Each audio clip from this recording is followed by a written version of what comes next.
the Canadian diplomats and saying, don't mind him, he's just popping off, that's just election era rhetoric, doesn't mean anything. Presidential candidate Barack Obama was publicly criticizing the North American Free Trade Agreement in a bid for votes, but privately telling Canadian officials not to worry about it.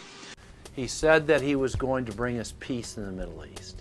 He said that he was going to bring us transparency and a balanced economy. He said that he was going to not have lobbyists. He said he was going to clean up government. He said he was going to work for the environment.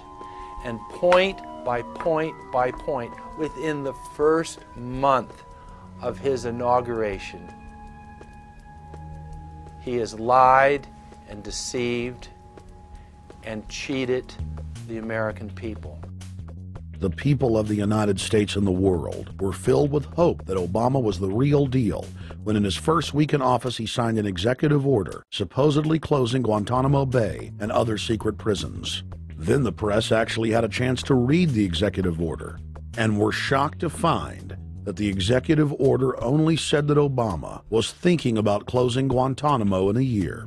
But worst of all, the executive order continued the practice of rendition, which the LA Times called secret abductions. They don't know. They think that he's signed off immediately on closing Guantanamo, but he's allowing prisoners now to be taken to foreign countries and not knowing where they're sending them and to be tortured in foreign countries. They don't know that they kept that provision in there. Obama is now continuing the practice of secret arrest, secret prisons, and most importantly, indefinite detention without trial. When a British High Court said that it was preparing to release secret British and U.S. torture orders that prove that the Bush administration was ordering personnel to systematically abuse detainees, Barack Obama threatened to cut off all U.S. intelligence ties to England. To add insult to injury, he stated that the program was important to national security, not only endorsing Bush's crimes, but continuing them. Obama voted for a reinstatement of the Patriot Act. And by his early deeds already, again, as we saw with the issues of retention, he's willing to send people that have been charged with nothing to be tortured to so-called get the truth out of them. If the makers of this film attempted to cover all of Obama's lies, this documentary would never be released because there are new ones every day. So in the interest of time, we're going to cover one more big one. Barack and his handlers made the cornerstone of his campaign, keeping lobbyists and donors out of his administration. Within hours of being elected, Obama did a 180 and filled the White House and federal government with lobbyists and donors at all levels. Obama picked William Lynn, the top lobbyist for Raytheon, to fill the number 2 position at the Department of Defense. Timothy Geithner, former president of the private Federal Reserve Bank of New York, was picked by Obama to be Secretary of the Treasury. Geithner promptly crammed the Treasury Department full of lobbyists, like his chief of staff, Mark Patterson, formerly the top lobbyist at Goldman Sachs. Obama appointed top lobbyist to the Saudi royal family, George Mitchell, as the lead Middle Eastern envoy. Obama appointed the king of Wall Street lobbyists, Leon Panetta, to head up the CIA. Obama tapped Tom Daschle, top lobbyist for healthcare firms, to run the Department of Health and Human Services, and the list goes on and on. Then, 3 weeks into his administration, Obama launched a new lie, more outrageous than the previous. With Academy Award-level conviction, he said that he was upset about the banker bailout, which his own chief of staff, Rahm Emanuel, another former Wall Street executive, had engineered. Obama said that he had signed an executive order capping the CEO's salaries of those who had taken the bailout money. There was just 2 problems. All the major banks and brokerage firms were exempt, and the new order only dealt with any future bailouts, and those were to be on the honor system. What gets people upset, and rightfully so, are executives being rewarded for failure. AIG, Bank of America, and Citigroup, which have received billions in bailout money, don't fall under this plan. Only banks negotiating future agreements with the government will be restricted. But this appears to be built on an honor system, and White House Press Secretary Robert Gibbs had a hard time explaining how enforcement would work. Well, let me get, I will get clarification from Treasury on that. Generally speaking, this is already the biggest liar and the biggest disappointment that we've seen in recent history. And again, qualitatively beyond the rather low standards set by Bush the Elder and Clinton in terms of delivering on promises. Bottom line, Obama is a fantastic actor and an even better liar. His track record is clear.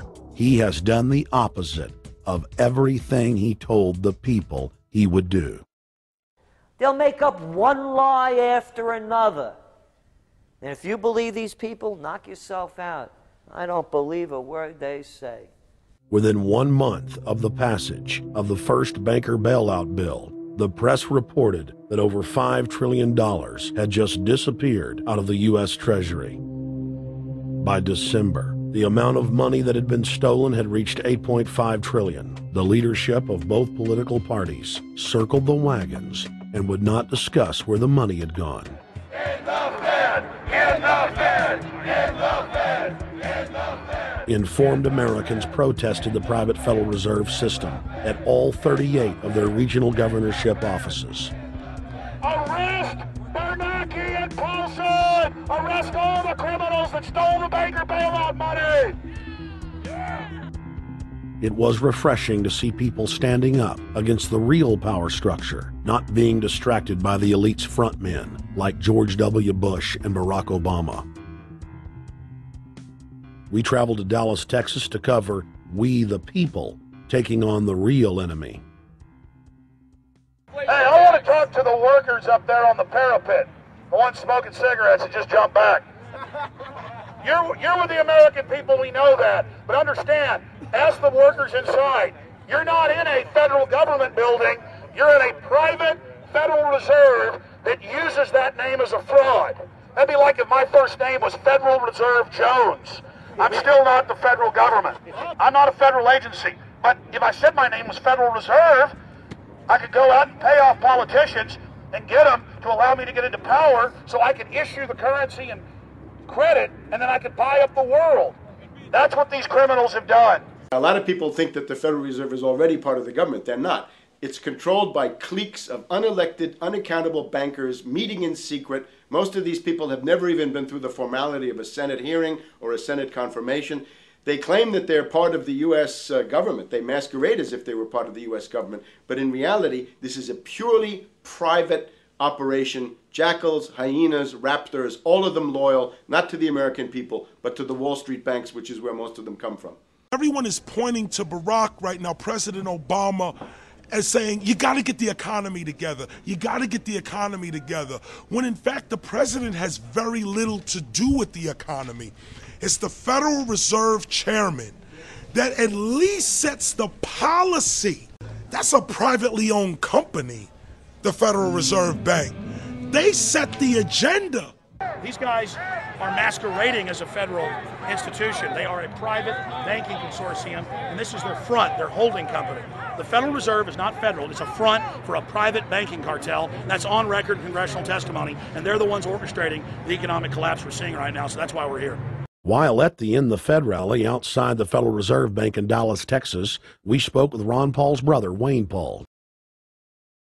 1913, the Federal Reserve Act was passed, floor of the House, where 3 members of Congress were on the floor.